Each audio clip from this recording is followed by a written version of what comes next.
ഇന്ന് ശ്രദ്ധിക്കേണ്ട ചില കാര്യങ്ങൾ കൂടി.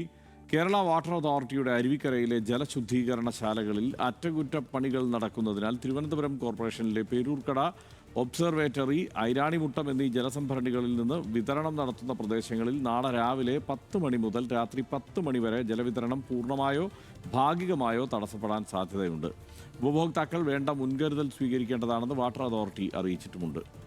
ഗവൺമെൻറ് എയ്ഡഡ് സ്ഥാപനങ്ങളിൽ മെഡിക്കൽ അനുബന്ധ കോഴ്സുകളിൽ പഠിക്കുന്ന മാതാപിതാക്കളിൽ ആരെങ്കിലും ഒരാൾ നഷ്ടപ്പെട്ട OBC വിഭാഗത്തിലെ പെൺകുട്ടികൾക്ക് പിന്നോക്ക വിഭാഗ വികസന വകുപ്പിൻ്റെ സ്കോളർഷിപ്പിന് സെപ്റ്റംബർ 15 വരെ അപേക്ഷ സമർപ്പിക്കാം.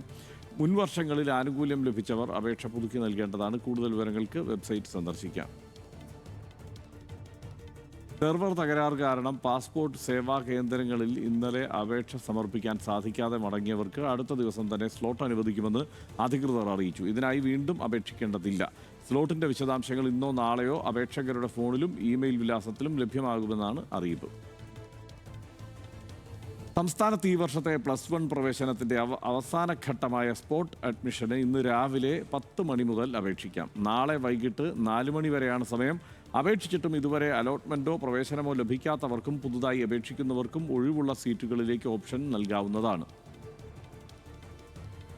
കർക്കിടക വാവ് ദിനമായ ഇന്ന് സപ്ലൈകോയുടെ എല്ലാ വിൽപ്പനശാലകളും തുറന്ന് പ്രവർത്തിക്കും. മാവേലി സ്റ്റോറുകൾ, സൂപ്പർ സ്റ്റോറുകൾ, സൂപ്പർ മാർക്കറ്റുകൾ എന്നിവ ഉൾപ്പെടെയുള്ള സ്ഥാപനങ്ങൾ ഇന്ന് തുറക്കുമെന്ന് സപ്ലൈകോ അധികൃതർ അറിയിച്ചിട്ടുണ്ട്. സെന്റർ ഫോർ കണ്ടിന്യൂയിങ് എഡ്യൂക്കേഷൻ കേരളയുടെ കീഴിലുള്ള കേരള സ്റ്റേറ്റ് സിവിൽ സർവീസ് അക്കാദമിയുടെ തിരുവനന്തപുരം, ആലുവ കേന്ദ്രങ്ങളിൽ civil service prelims cum mains September ബാച്ചിലേക്ക് അപേക്ഷ ക്ഷണിച്ചു. ഓൺലൈൻ രജിസ്ട്രേഷൻ ഓഗസ്റ്റ് 15 ആരംഭിക്കും. കൂടുതൽ വിവരങ്ങൾക്ക് വെബ്സൈറ്റ് സന്ദർശിക്കാം.